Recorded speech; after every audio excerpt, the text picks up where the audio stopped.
ان من شیء الا عندنا خزائنہ وما ننزلہ الا بقدر معلوم. کون سی ایسی شے ہے اس کائنات میں کہ جس کے خزانے ہمارے پاس نہیں ہیں اور ہم ہی اس کو درجہ بدرجہ ضرورت بضرورت انسانوں تک پہنچاتے ہیں.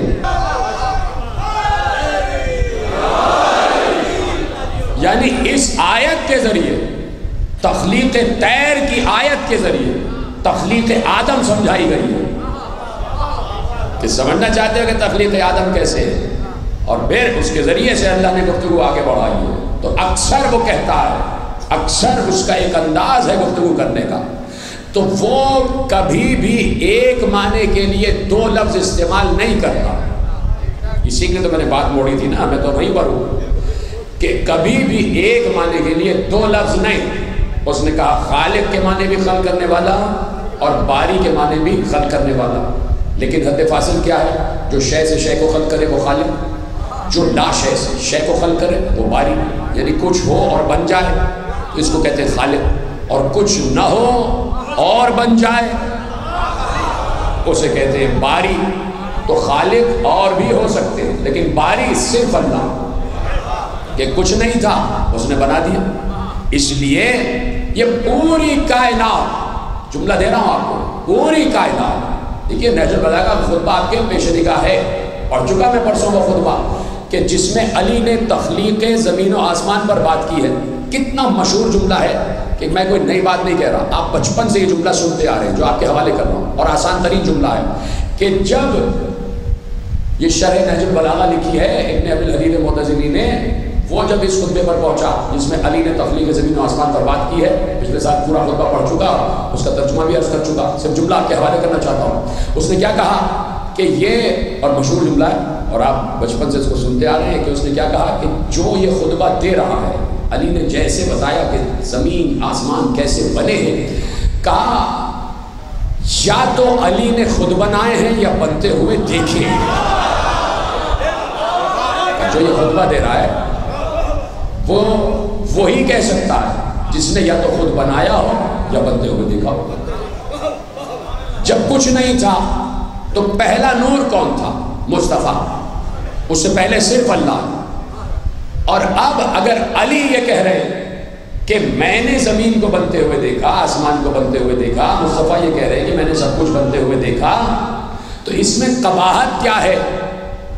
یقین کر لینے میں قباحت کیا ہے؟ میں مثال دے رہا ہوں، آپ کو مثال دے رہا ہوں. یہ ملتان شہر یہ کم و بیش 5000 برس پہلے کا شہر ہے. یہ ملتان کی پوری تہذیب اتنا سا نہیں تھا، یہ پتوکی تک گیا ہوا تھا، اتنا طویل شہر تھا. یہ پورا علاقہ ایک ملک کی حیثیت رکھتا تھا، اتنا قدیم شہر. میں اس کی مثال نہیں دیتا اس لیے کہ سوء ادب ہو جائے گا. کوئی ایک دیہات تصور کر لے، کوئی ایک ایسا شہر کہ جو کبھی دیہات رہا ہو. وہ دیہات مثلا 40 برس پہلے وہ علاقہ بالکل سونا ہو، کچھ بھی نہ ہو، صرف کھیت کھلیان ہوں، فصلیں ہوں. ایسے میں کوئی صاحب وہاں آ جائے، انہوں نے ایک جھوپڑی ڈال لی. جب جھوپڑی ڈال لی وہاں انہوں نے بود و باش اختیار کر لی، انہوں نے وہاں رہن سہن اختیار کر لیا. اس کے بعد وہ دیہات شہر بننا شروع ہوا، اس میں شاہراہیں بننا شروع ہو گئیں، اس میں کچھ اور عمارتیں بھی بننا شروع ہو گئیں، گھر بھی بن گئے، چوبارے بھی بن گئے، اور اس کے ساتھ ساتھ بیٹھکیں بھی بن گئیں. پھر اس کے بعد وہ چوبارے جو ہیں وہ چورنگی کی شکل اختیار کر گئے. اس کے بعد بڑی بڑی بلڈنگز بن گئیں، پھر سڑکیں بھی بن گئیں. وہ صاحب جو سب سے پہلے آ کے رہے تھے، بعد کے لوگوں سے انہوں نے کہا میاں یہاں تو کچھ بھی نہیں تھا، یہ سڑکیں، یہ عمارتیں، یہ گھر، یہ سب میرے سامنے بنے ہیں، میں نے ان کو بنتے ہوئے دیکھا ہے.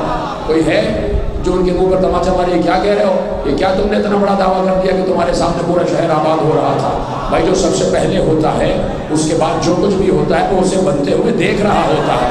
تو سب سے پہلے مصطفیٰ مرتضیٰ ہیں، ان کے سامنے سورج بھی بنا ہے، چاند بھی بنا ہے، زمین بھی بنی ہے. تو سب کچھ اگر ان کے سامنے بنا ہے تو یہ حق بجانب ہے یہ کہنے میں کہ زمین میں نے بنتے ہوئے دیکھی، آسمان میں نے بنتے ہوئے دیکھا، چاند میں نے بنتے ہوئے دیکھا، سورج میں نے بنتے ہوئے دیکھا، ستارے میں نے بنتے ہوئے دیکھے، آسمان، خلا، فضا، ہوا، یہ سب کچھ میں نے بنتے ہوئے دیکھا. ملائکہ کو ہم نے بنتے ہوئے دیکھا، انبیاء کو ہم نے بنتے ہوئے دیکھا. فرق یہ ہے کہ جب یہ سب بن گئے تو اللہ نے اعلان کیا اطاعت ان کی کرنی ہے.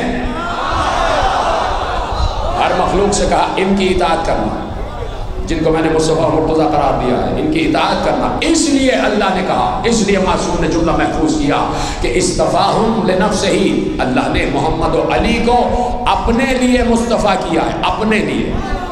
یہی سے بات شروع ہوئی تھی نا، اصطفاہم لنفسہ، اپنے لیے مصطفیٰ، اپنے لیے محمد و علی کو اپنے لیے مصطفیٰ بنایا، یعنی اپنے لیے چنا ہے۔ آگے بڑھی بات، وَإِن مِّن شَيْءٍ إِلَّا عِندَنَا خَزَائِنُهُ وَمَا نُنَزِّلُهُ إِلَّا بِقَدَرٍ مَّعْلُومٍ۔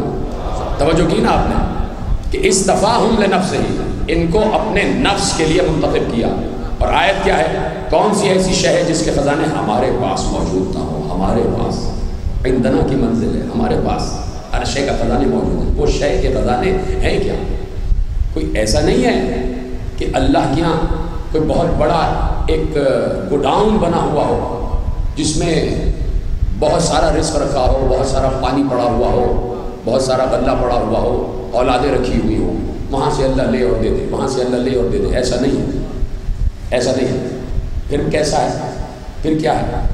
یہ جو کچھ بھی ہے اس پوری کائنات میں، یہ سب کا سب اللہ کا علم ہے۔ پتہ نہیں پچھلی سال کی تقریر میں آپ کو یاد ہے کہ نہیں، میں نے علم پر تقریر کی تھی پوری۔ یہ جو کچھ بھی ہے یہ سب کا سب اللہ کا علم ہے، یعنی اگر کسی کو عطا کر رہا ہے یہ بھی اللہ کا علم ہے، کسی کو اولاد دے رہا ہے یہ بھی اللہ کا علم ہے، بارش برس رہی ہے یہ بھی اللہ کا علم ہے، غلہ اگ رہا ہے یہ بھی اللہ کا علم ہے، سانسیں لی جا رہی ہیں یہ بھی اللہ کا علم ہے، شفا مل رہی ہے یہ بھی اللہ کا علم ہے، انسان چل رہا ہے یہ بھی اللہ کا علم ہے، جہاں جہاں نعمتیں تقسیم ہو رہی ہیں یہ سب اللہ کے علم کے تحت ہو رہا ہے، جو کچھ بھی ہے۔ اور اللہ کیا کہہ رہا ہے؟ کون سی ایسی شے ہے جس کے ہمارے پاس خزانے موجود نہ ہوں اور ہم ہی انہیں بقدر ظرف تقسیم کرتے ہیں۔ اب وہ خزانہ کیا ہے؟ کہا معصوم نے اصطفاہم لنفسہ وجعلہم خزانہ لعلمہ، اور محمد و علی کو اپنے علم کے خزانے سونپ دیے، ان کو علم کا خزانچی بنا دیا، اپنے تمام خزانوں کا خزانچی محمد و علی کو قرار دے دیا۔ یہ معصوم نے کہا۔ آگے بات بڑھی، وَبُلَغَاهُ عَنْهُ إِلَى خَلْقِهِ، اور ان کو اپنی مخلوق پر اپنا مبلغ قرار دیا کہ تم انہیں بتانا میں کون۔ اور اب جو جملہ ہے خدا کی قسم شاید اس جملے کا ترجمہ میں کر پاؤں اگر مولا کی اجازت ہو، اور یقیناً آپ تک پہنچ جائے گا کہ اب جو جملہ کہا وہ کہا وَأَقَامَهُمْ مَقَامَ نَفْسِهِ۔ عجیب جملہ مولا نے کہا۔ جب معصوم کوئی جملہ کہہ دے تو حقیقت اس سے ہٹ کر کچھ اور نہیں ہوتی، بس وہی حقیقت ہوتا ہے۔ وَأَقَامَهُمْ مَقَامَ نَفْسِهِ، أَقَامَهُمْ مَقَامَ نَفْسِهِ، جہاں وہ خود ہے وہیں ان کو بھی بلند کیا۔ سلامت رہے آپ، کیسے آپ نے جملہ محفوظ کیا؟ جو مقام اس کا خود ہے اسی مقام پر ان کو بلند کیا، وہیں پر ان کو لا کر بلند کر دیا۔ کیوں بلند کیا؟ یہ جملے کیوں ہیں؟ فوراً معصوم نے تشریح کی، لِأَنَّهُ لَا يُرَى وَلَا يُدْرَكُ وَلَا تُعْرَفْ كَيْفِيَّتُهُ وَأَنِيَّتُهُ۔ یہ سب اس لیے ہے کہ اللہ کو تم دیکھ نہیں سکتے، اس کا ادراک نہیں کر سکتے، اس کی معرفت حاصل نہیں کر سکتے، اس کی انا کیا ہے تم نہیں سمجھ سکتے، کبھی بھی تم اس کی انا نہیں سمجھ سکتے۔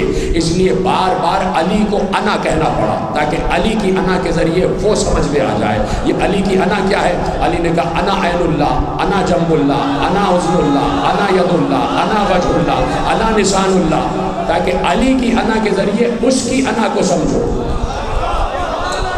اچھا، یعنی علی کے ذریعے اعلیٰ کو سمجھا جائے۔ اب ایسا کیوں ہے؟ کیوں ہے ایسا؟ میں صرف ایک مثال دوں گا۔